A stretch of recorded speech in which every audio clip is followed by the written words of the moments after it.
Hello, friends. I'm Sarah from Dandelion Seeds Positive Parenting, and I am so incredibly pleased to be joined today by Kim John Payne, who is, from everything I have read, just a phenomenal human being with a font of knowledge about the topics that are near and dear to our hearts. Kim, thank you so much for being here with me today. Lovely to be with you, Sarah. Thanks for the invitation.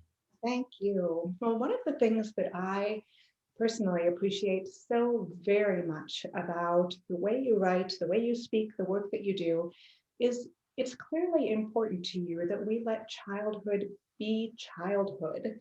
Would you speak a little bit to the importance of slowing things down for our kids and just letting them be little for a while? Yeah, it's almost got to the point where giving children a childhood has become, well, it's almost like a point of consciousness now because there are so much going on that it's easy to have children have so much going on that they get overwhelmed, anxious, nervous. There's just too much going on. It's a little bit like a tap being turned on, and there are their little cups, and uh, and the water of life, so to speak, is flowing into the cup, but the cup is filling and filling and filling, and it never really gets to drain down and be to have someone drink from it, to have the child drink from it, and it fills and fills, and it starts overflowing, and that's what we call behavior. That's what we call anxiety. That's what we call nervousness, um, pushback, when kids push back or fall back or become stubborn. So it's almost like a question, do we want to spend our lives mopping up behavior, or do we want to put our hand on the tap and turn it down? And the choice, that's the positive part of it. The choice is ours. But if we keep the tap turned up more than they can cope with, their behavior not might, almost certainly will become exaggerated. Their quirks will become exaggerated and problematic. Whereas if we quieten it down, their little quirks, which make them so lovable and so infuriating too sometimes, um, their quirks can become their gifts. That's their gift. And if life is moving like it's just too much, too soon, too sexy, too young, it's just too much, then that quirk, whatever it is, if they're a busy child, that quirk will become a little bit over, too much movement, too much extraneous stuff, and it moves along a spectrum and could become hyperactivity, and problems. But their gift is that they're doers, they're shakers, they're movers. You've got to love these kids. If a child's just well organized, that's who they are. Too much too soon in their life, they slide along a spectrum and can become very stubborn and then even obsessive or compulsive. But if we give them a childhood, as you said, then they move towards their genius, towards their gift, and that is their children who sense patterns, who notice when something is out of place, socially, emotionally. They're carers. They'll go to other people and say, are you all right? You don't seem, because they notice that something's different, that something is emotionally out of place. And the difference is that when life is moving too fast, our kids' timing is off, and their amygdala in the ancient reptilian brain, the amygdala is taking over. It's almost like the lizard king. The amygdala is taking over, and the children, the brains are fighting for survival. It's all fight or flight or freeze or flock, and their timing is off, and their quirk is exaggerated. I would say their quirk is like a fever, like an emotional or soul fever. But when we calm life and cool, then the fever cools. And now their timing is great. Now the frontal lobes of the brain start kicking in a little bit. They get the big picture. They see that they don't have to push back or fall back. They can be with you, and things in the home flow. just flow a lot more easily. And when there's problems, they're more, do you know what I mean by malleable? They're easier to sort out rather than having every little thing seem like the child is fighting a life or death struggle, because that's what the amygdala does. Everything is life and death. When the amygdala is fired, and it's fired by the child being overwhelmed, everything becomes just massive, and it becomes a big deal. Everything's a big deal. Whereas when the amygdala is cooled and the frontal lobes start and the limbic systems start moving in, then a child can get things in proportion and recover much more quickly from an upset. And really, whether that quirk becomes their gift or their disorder is substantially up to us. Mhm. I love that. And I love that you're using the brain science behind it. That's my personal love language. So it's lovely to know what's going on in their brains that does drive this behavior. So I'm curious, for the parent who has, let's say, a 6, 7, 8-year-old, and that child has been in all of the activities since day one, and perhaps they've got something 5 nights a week after school, they've got their Saturday morning practices, and the parent is noticing this behavior is getting out of control. And the minute we try to sit down for a quiet afternoon, my child is bouncing off the walls. My inclination is they must need even more activity because they're essentially seeming to just lose it at home. They don't have the capacity to sit still. They don't know what it's like to sit still.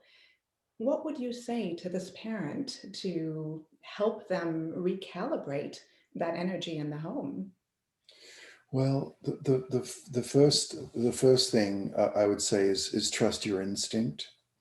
Is because our more cognitive based brain is saying, well, everyone's doing it. It's got to be okay. I look around and gosh, everyone's like this, and all the kids at school are doing it. And here's the kicker, and she loves it. All right. Because they have got on they've got in the fast lane, and anyone knows that if you're driving in the fast lane, imagine that there's no speed controls. You're driving in the fast lane, and everything's fast, everything's moving, everything's kind of exciting, and your adrenaline levels are kind of high. When you move over to the slow lane, you hardly feel like you're moving. It's like, gosh, really, this is the speed limit, right? But that's what's safe. The speed limit scientifically it's the speed limit because it's safe, right? The other one was not.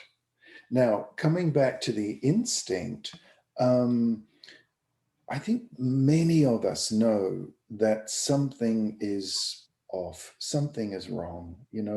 It's just too much. Very few of us had to cope with anywhere near what our kids are coping with when we were kids. We just didn't. And most of us know it on an instinctual level, but then on a gut level, on where most of our intelligence is, 2/3 of our neurological system is in our gut, right? And we know it. But our head, when we look around, and extended family and cousins and friends, they're all doing it. So our head says, well, it's got to be okay, I guess. And we want to give them a head start. We want to give them everything, every opportunity. Um, but then at a gut level, we think, you know what, this is crazy, this. So I would say the place to begin is not with the kids. The place to begin is with listening, just listening to our instinct. And then, if you get the feeling that, this is moving too fast. This is like, I put him in little league soccer, and now he's training 3, 4 nights a week, and then there's play dates, and then there's homework. Who would have thought homework in second grade? But there it is, and in in the note in the sort of modern education system inspired by the No Child Left Intact Act. You know, it's like, and if you've got that feeling, trust it, because it's right. It's really, it's speaking to you. You know, when in life we follow our gut instincts, it's almost always right. When we ignore them, it almost always leads to trouble. It takes time, it takes some time, but it almost always leads us off course. It's a little bit, Sarah, like I refer to the gut will very often give us our true north. The head will, when it's separated from our instincts, will give us magnetic north. And the magnetic north is toxic pop culture. You know, magnetic north, it moves. It's not a steady point, moves around. Whatever the latest gadget is, whatever the latest dance class style is, whatever the other kids are doing, the other families are doing, that's magnetic north. That moves around. That's where the herd goes. That's where everyone's going, what everyone's buying, what everyone's listening to, the way everyone is dressing their kids. That's magnetic north. True north is a fixed star. True north is values based. This is my values. This is what I stand for. You know, and if we stand for something, I don't know, most parents, when I ask them, what do you stand for? They would certainly say being kind. It's right at the top of the list. I hear it all the time. The Dalai Lama says, be kind whenever possible. And then he adds with a smile, it's always possible. Now, if I could speak to His Holiness, I'd say it's always possible, but when life is overwhelming a child, it's improbable.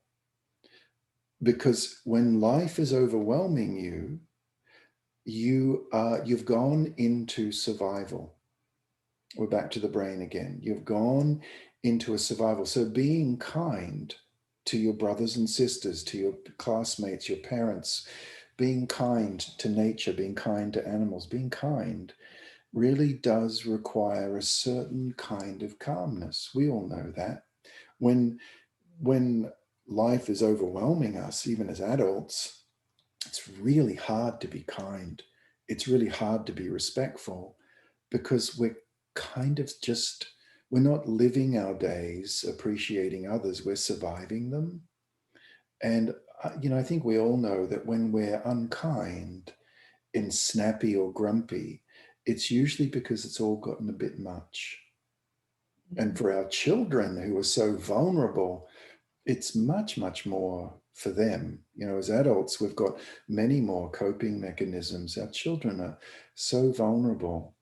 But the problem is that the new supersized family life is the new normal. It's so ubiquitous. And yet many parents are pausing and saying, you know what? The modern pace of life emperor has no clothes. Yes. And now are looking at changing up. There's changes happening. We in our organization, we train group leaders and coaches, and we have well over 1,000 coaches and group leaders around the world trained as Simplicity Parenting group leaders. So and they all have their groups, and they're working in very grassroots, very humble, working in church halls, classrooms, lounge rooms, just supporting parents to be able to dial it back and give. And we're coming full circle to your first question, Sarah, give children a childhood. Yes. And everything you said resonates so strongly with me in my gut. This feels like the true north for me, because we really do need to trust our instincts, and our instincts are never to be as wildly frantic as we can possibly be. Our instincts are to find emotional home, whatever that may look like. And it's the same for our children. Our children want the security and the benevolent leadership where kindness comes naturally, where it's the default, because it simply feels like the easiest path to follow. So along with that, I'm curious about the opposite child from the one I described before. We've got a child, let's say, who's a highly sensitive child, one who's an introvert, an observer, one who really does not want to be involved in all of the things, the one who's not the center of the playground activity, perhaps the one who doesn't really want to be on the playground at all, but instead observing and making friends quietly, doing their project, whatever. Somehow our modern culture has begun to perceive that as being abnormal. I'm curious what you think about that. Yeah, you know, the children who are, I call these the deep well learners. You know, it just takes a long time and a lot of safety for them to lower that pail, that bucket down, down, down into that deep, clear pool of cool, refreshing water. You know, they're deep well learners. They just need time and space. And when they wind that container, that bucket back up again, it's beautiful, cool, clear, refreshing water. But it takes time. And if we don't allow them time, they become very agitated, sad. Just they look kind of sad and anxious a lot because they can't. They need that. They need time to move down into that deep well. Now there are deep well learners, and for sure that there are different kinds. But the what you're describing, Sarah, is those children just as much as any other. They need space given to be able to do that. They need time. They need, all kids need it, but they need decompression just to be able, because a lot of children like this, it's almost like, to use a metaphor of clothing, it's almost like the clothing, the emotional, the social clothing that they wear as they go out into the world has a very open weave, if you know what I mean. And a lot comes in, a lot comes in. And because of that, there's really 2 points. One point is that we've got to moderate the world in what is coming in, because they are really absorbing it, right? There's just, they're absorbing it there. And then the second one point, as I mentioned, is they need a safety release valve. When they get home, they need calm, quiet. Now, in one way, we could say we can we can regulate what happens outside the home to some extent. If our children are school age, that's a little bit limited, you know, of what we can do. The places, and it's more just figuring out the places where we can regulate it and what we can do. Sarah, do you remember back in, oh gosh, it was about 2000, just in the early 2000s, I think, Stephen Covey released a wonderful book called The 7 Habits of Highly Effective People. Yes. Have you heard of that book? Um, in that book, I read it, you know, as a much younger guy. I read that book and thought, gosh, that is so interesting. He talks about a highly effective person, and I would say parent as well, knows the difference between their circle of control, which is relatively small, and their circle of concern, which is much, much larger. And an effective person knows to act within their sphere of control, not fret about their and try to change things that you can't change. It's a little bit like the prayer, the prayer that it's used in Alcoholics Anonymous. Just know what you can change, know what you can't, and have the wisdom to and the courage to change what you can, but know the wisdom between the two. Yeah. Um, in terms of parenting, you know, like the fast pace of modern education, and it's gotten very fast. There isn't a lot we can do should we choose to have our kids in schools, in big schools. But we can, you know, like when you consider, okay, well, what can I control? Well, I can control after school activities. I can. I can even control play dates. I don't know. I like. Did you ever have a play date in your life, Sarah? I mean, maybe you're young, and I never had a play date in my life. And people my age, between sort of like 40 and 60, we didn't have play dates, and we grew up okay-ish, we're all right. But just to limit the number of play dates, yeah, I can do that. That second or third party this week, they tend to come in, but they tend to come in big old waves. You know what? We've already been to a party this week. We don't need to. Oh, so you want to join dance, but you're already doing soccer. Well, maybe dance in the summer, but just soccer now. These are all examples of what we can do that are within our control. And when we get home, well, that can have some just really delicious downtime. And that often involves two things essentially. One is embracing the gift of boredom. I think boredom is the precursor to creativity. If we would just learn to let our kids be bored, like we were. Were you bored sometimes when you were growing up, Sarah? Often, yes, Yeah. absolutely. And look at you. Look at you, so creative and organizing to talk to people online and doing all this wonderful support work. I've got to guess that because you're allowed to be and be bored, out of that comes self-creativity, innovation, adaptability, all the things that are required, if I could hazard a guess, to do what you're doing so successfully now. The ability to listen, to coach, to listen. So much of this comes from letting children just be and not attempting to fill those moments, and particularly not filling those moments with a whole bunch of toxic screen images, just letting them be. Now, if my kids ever came to me, I have two children, and saying, Daddy, there's nothing to do, I would always, when they were younger, I'd say to them, oh, well, something to do is just around the corner. And they go, why don't you go and look for it? Okay. And then they believed me for the longest time because they'd always find it. They'd always find something, and they kind of knew it was true. Actually, there was something to do just around the corner.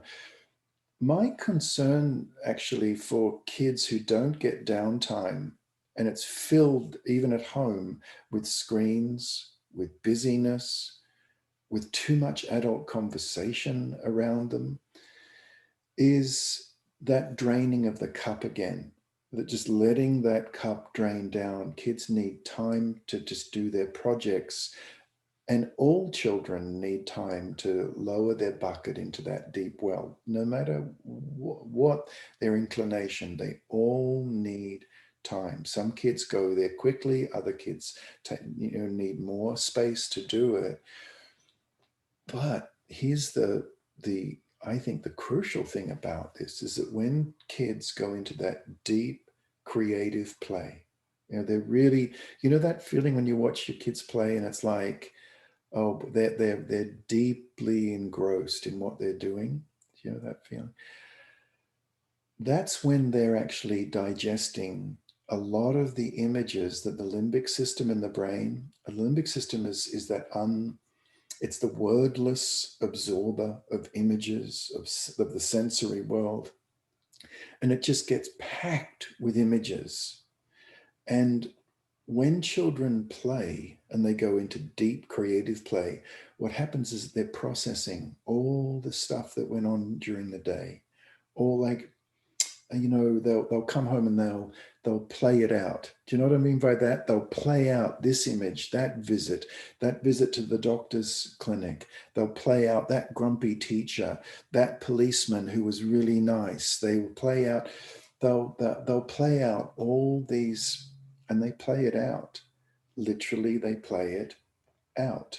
And now it's out of their system, and they're ready for a new lovely meal of sensory input, for tomorrow. But unless we give them time to play it out, literally play it out of their systems, we're just packing more and more and more in. and there's no more room, and it becomes fragmented. There's too many competing images, and that's a child who becomes extremely anxious. In my private family counseling practice, which I still have to this day, I mean, I see parents from all around the world. This is not just North American centric. Um, it's just thrilling how often when a parent calms things down for their child, slows it down, one of the really consistent pieces of feedback I get when we've figured out how to do that, because it's very individual, right? But we figure it out, we brainstorm, how can we slow this down? One of the things that is very consistently said is how anxiety levels drop, how behavior stops, everything stops being so hard. And more besides, but particularly with the limbic system, which is just, it's dying to process. I mean, just you give it a little bit of space, and then the outcome of that, just one more thing, if I may, the outcome of allowing children to decompress like this and to play it out is that the limbic system, when it's not overwhelmed and overloaded, is actually the part of the brain that's partly responsible for creativity and cooperation. So as we give our kids more space, if they have siblings, they'll cooperate better. If they have a mum or a dad, or a guardian, which they do, they'll cooperate. So isn't it just, it's wonderful. Someone said to me, years ago, Kim, this it was the second book I wrote, which was called Simplicity Parenting. They said, this is the weirdest book. It doesn't tell you to do one single thing, not one. I said, yeah, I know. They said, it just suggests you do less. It's not difficult. You don't have to learn a bunch of stuff. Yes, and that's one of the things that I love most about it, because it is about scaling back. And so much of that is the lost art of parenting these days. And along with that, I'm curious about so many of the things you've said, and all of it, once again, resonates so very strongly with me because it's so much of my belief system about parenting as well. You did talk about the lack of play dates that we had when we were little. I know that I had very few. I grew up in the 70s and 80s, and if there was a play date, it was generally outdoors with a friend, sort of free range. Parents were nowhere to be seen. It wasn't this structured, highly supervised thing that it is today, and it certainly was not frequent. And to your point, most of us turned out okay-ish, even though it was primarily parent time and or school time, and that was really about it.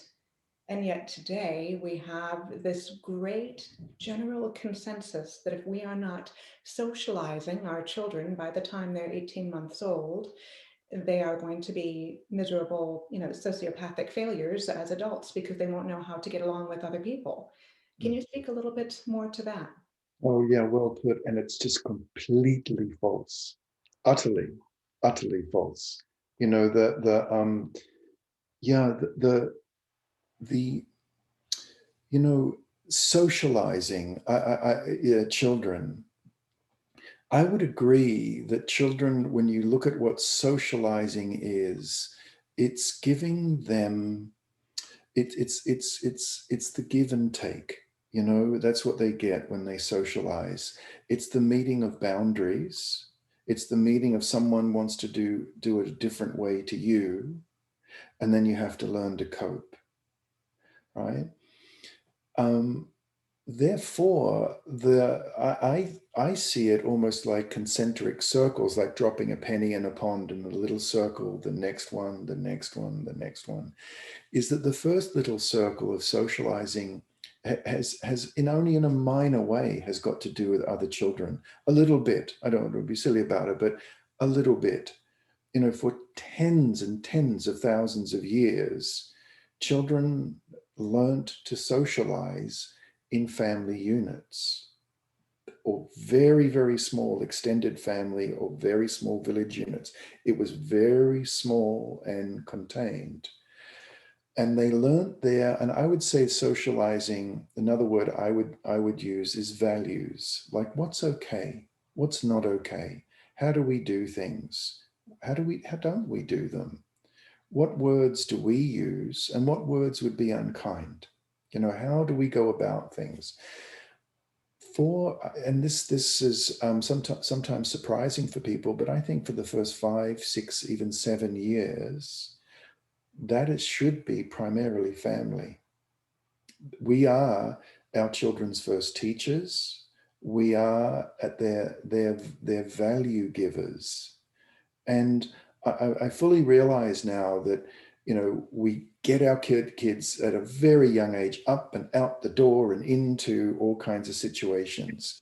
And, it's, even if we have to do that, or we're bought into it, or whatever it is, I don't want to, of course, make anyone feel guilty. That would be just terrible. I don't, what I'm trying to say here is that it needs a counterbalance. I would wish for kids to have the in whatever way, it's the primary influence in their values, in their growing little values, is at its best when it comes from us as a family. Now, are they going to have values from other kids? Yeah, the child might come home and use the word, that was so stupid. And you think, whoa, where did that come from? We don't use, and so you say to your child, we try very hard to only use helpful words, and that's a hurting word. In our home, we try to use helping words, not hurting words. I think, and this is now just sneaking something into a little strategy here, and then we don't just say no, we say no and no and I think what you were trying to say was that the Legos in that basket are the ones I've been saving. I think that's what you were trying to say. Yes, well, it is. That's right. Well, that's what we say. We don't call our brother stupid. That's a word that we don't use. That's a hurting word. What we say is, I that basket I've been saving. Because I don't think your little brother even knew that. Now, that's an example. By the way, I snuck in a little strategy there of always no and here's it, right? But that kind of socializing, we're heavily invested in that as parents. Teachers, they're invested in it too, but for most kids in public schools, they're going to have that teacher for 1 year. The investment is a 12-month or 8-month investment, and on they go. Ours is an 18-year investment. In fact, it doesn't end there, it goes on. I have an older kid, it doesn't end at 18. Ours is a long-term investment. So who better to give children values than us? Sports coaches, that's good, but they'll be in that team for 2-3 years. Grandparents, that's brilliant. But if they don't live with you, then that's passing as well. I wish it wasn't so, that we had more extended families. It's a gift when we do, for the most part. And so this rush to get kids socializing with each other, I feel is very appropriate come around 8 or 9. That's when that sort of steps up a little bit. And it's interesting when kids are 14, isn't it? Because then the socializing actually comes down into much smaller groups, into peer groups. It actually collapses down and it's a much smaller piece. But all that sits on the bedrock of family foundations. That's the big old foundation. The framing is school. And then the roof and the garden, well, yeah, maybe that's peers, but it all rests on us. In the podcast, I do these podcasts every week called the Simplicity Diary, Sarah, and one of the podcasts that I recorded was called Social Obesity, and I gave it that term with all due respect to obesity being a real struggle, for the people who have it. But so too is social obesity. It's almost addictive, that we want more and more and more and more for our kids. And I get it that it's good stuff, but it's just taking in too much. It's too much social substance. It's not food, but it is a social substance, and it's more and more and more. And it starts becoming empty calories, and our kids start craving more and more because they're moving from one to the other, to the other, to the other.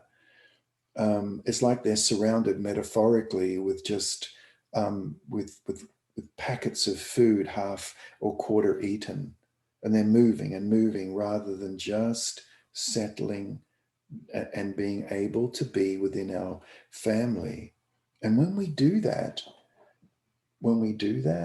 our children have tremendously a stronger chance of feeling secure, of feeling safe, of feeling that we as a family are a safe harbor out of which they can sail a little bit when they're little and return.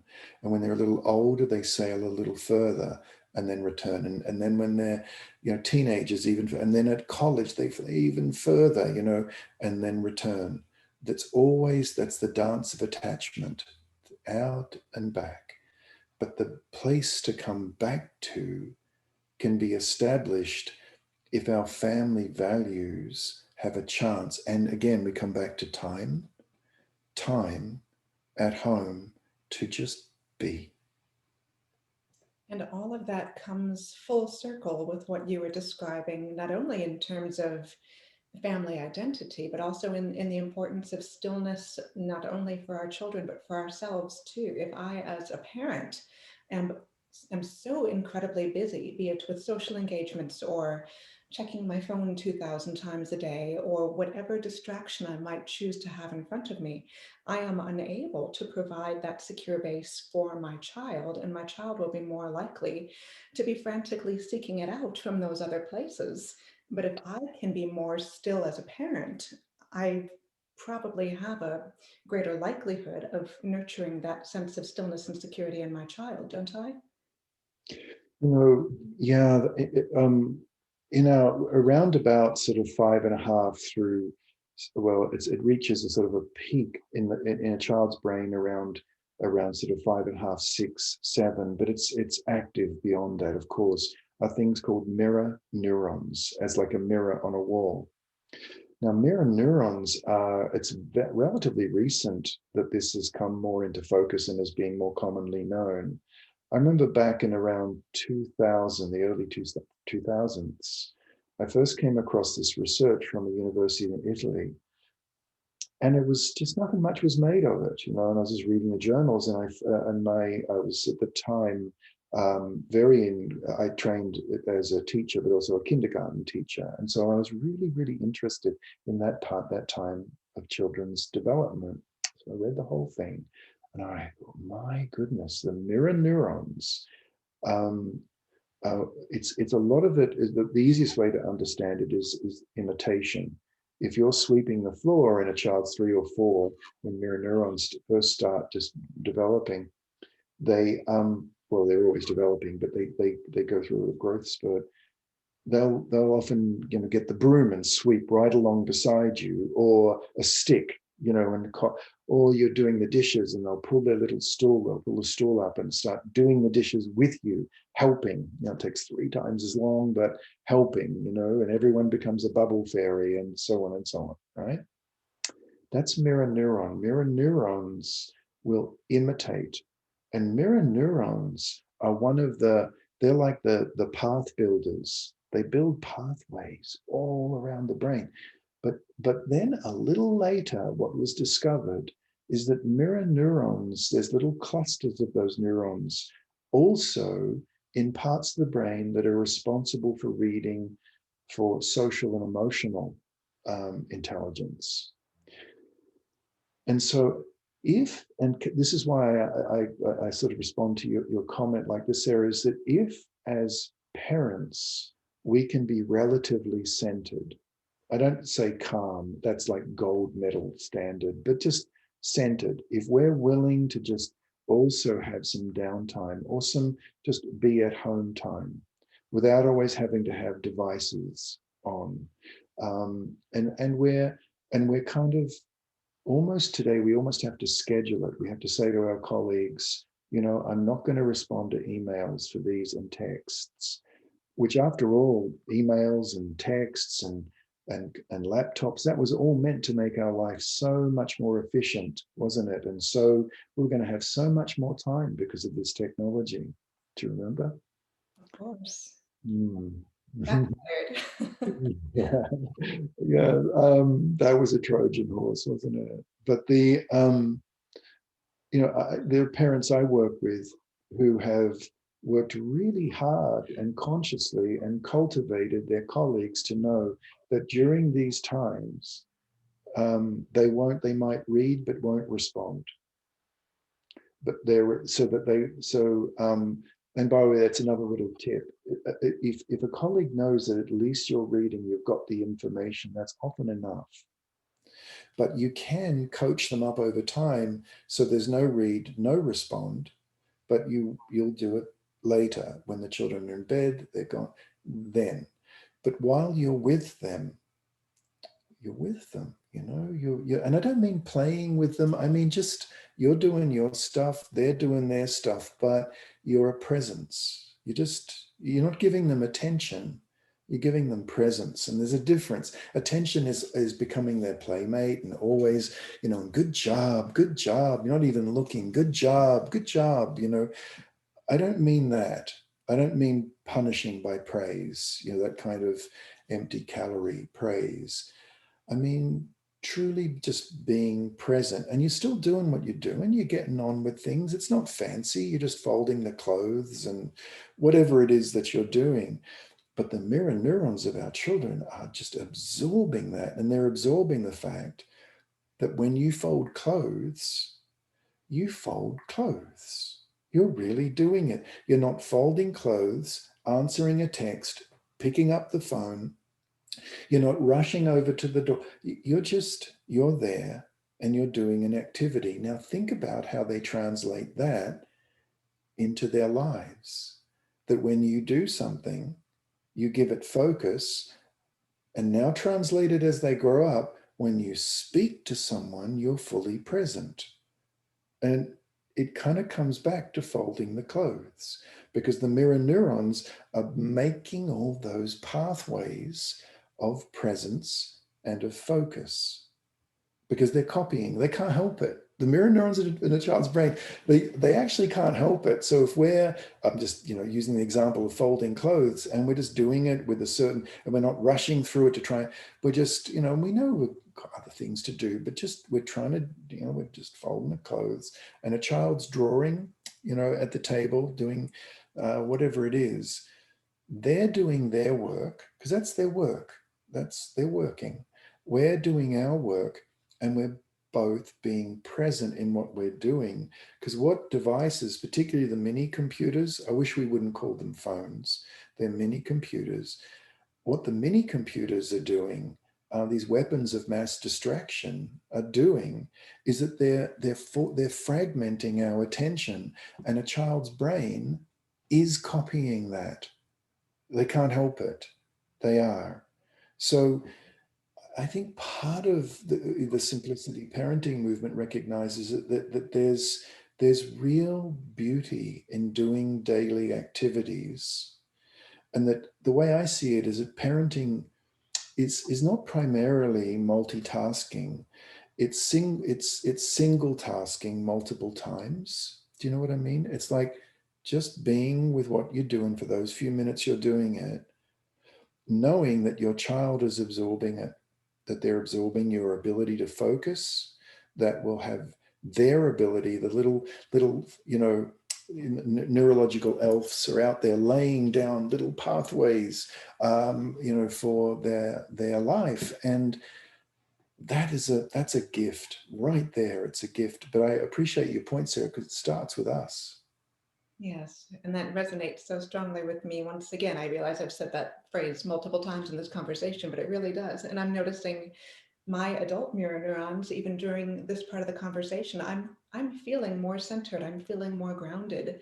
And I know that when I feel that way with my child, in the presence of my child, the kindness comes out more naturally. The snapping and the grouching and the things that I'm otherwise inclined to feel when my brain is in 15 other places, they just kind of evaporate, because instead I'm coming from a place of centeredness and connection rather than distraction and discomfort.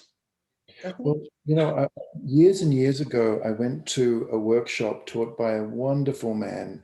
He was elderly even then, called Joseph Chilton Pierce. And I went to his workshop, and he was very studied in neurobiology. And he said something that's really sort of stayed with me for years. And I use this as almost a central motif to the last book I wrote is called Being at Your Best When Kids Are at Their Worst, because it's a book about our own emotional self-regulation. Now, the image he used was that if you take a cell, a living cell out of a heart and put it on a solution, and then look at it under a microscope, it will actually continue to beat, which is really remarkable in of itself. It will continue to beat, but then it will fibrillate, and then it will expire. Now, if when that cell is fibrillating, you take another cell from an utterly different heart and put it nearby, the fibrillating cell will recover and start to beat in unison with the cell that you put near, and that they will last an astonishing length of time beating together and then quietly calm. Now, Joseph was giving that image as not as a metaphor. He was saying co-regulation is true at a cellular level. At a cellular, every cell within our bodies is looking for co-regulation. Illness in our bodies occurs when that does not occur for any length of time. Now, and then we can recover from illness and find the regulation. I mean, he gave a whole talk on this. But in this Being at Your Best When Kids Are at Their Worst book, I did my best to try and describe the whole principle of co-regulation, and I give a number of strategies and tools through that, because it's got to be really, really practical. It's got to be dead practical, because things blow up on a kind of like an hourly basis when you're in the home, and you got to deal with it. And for me, the core of it is, if I can stay somewhat regulated, that my child will be able to regulate with me. In another one of the books I wrote, I think it's maybe even the subtitle. Excuse me. I talked about that I've never met a disobedient child in my life. I don't believe in disobedience, and I was a school counselor for years. I've met some right little rotters. Oof, I can tell you. Really naughty, but I don't believe in disobedience. What I see is disorientation. It's disorientation. It's not disobedience. There are very few kids who are willfully disobedient. It happens. It's rare, but a vast proportion of the situations when children are acting out is that they are disoriented and they're pinging us. They're echolocating. Do you remember, Sarah, when your kids, your child would do something quite naughty and then would look right at you, Of course. right? Like, so what are you going to do about that? Now, if we know our children are pinging us, a bunch of things shift right there on the spot. This is one of the core tips that I could give, like, because I've talked about regulation, but how? How? Well, one of the ways for me, one of the sort of top of the top order, the sort of 4 or 5 key strategies is to know that we're being pinged. Is to know, because see, if you know you're getting pinged, if you know your children's behavior is just communication. That's all it is. The tricky part is figuring out what they're communicating. But if we know they're trying it on, they're echolocating, they're pinging, they're if we know that, um, something really important happens because we no longer take it so personally. It's really it's really lovely. If you know you're getting pinged and you look at your child and you think, and this I call this is another tool. I'm sneaking all these tools in. I hope this is okay. But is the wonder of wondering. Uh, again, I recorded a whole podcast on the wonder of wondering. If folk want to go further with that, but it's when you wonder, like if you look at a child and think, I wonder why you're so grumpy right now. I wonder why you're I wonder. You see, when you wonder, you're again, it's not just your children's brain, we've activated another whole part of our brain, which it's almost impossible to take it personally if you're wondering. And by the way, when we wonder, the corners of our eyes wrinkle up a little bit. We turn our head to the side a little bit. I did it even now. I can't help it. When I was just doing that little role play, I go, I wonder what's going, and your shoulders round, and your child, any child who's looking at you, what are you going to do about that? Looking right at you. And they pick up the love wrinkles, and they pick up the let's play shoulders, and they pick up the with the head. They pick all that up. Then they know they don't have to get ready to fight. They know they have to get ready to be loved. I love that. All in this wonder of wondering, knowing that it's not personal. It's just so not. Now I unpack that a bunch further in the Being at Your Best book. That's kind of a central theme. But I didn't want to talk about self-regulation in a vacuum, just philosophically. I wanted to give at least one example of what we can do. And I'm so glad you did, because we've all been in the scenario that you described, and that simple wonder that we can bring to our entire existence above and beyond our parenting, but every relationship we have, if we can approach life and approach our children from a sense of wonder and curiosity, what a pleasant place that is, and how much more connection we can build with the children and the others in our lives. So, Kim, I can't thank you enough for your wisdom and your time and your good heart that you clearly bring to this. This is clearly a passion that Yeah. comes through in your very existence. And I am so very, very grateful for all you do. It's such a genuine honor to speak with you, Sarah. Thank you.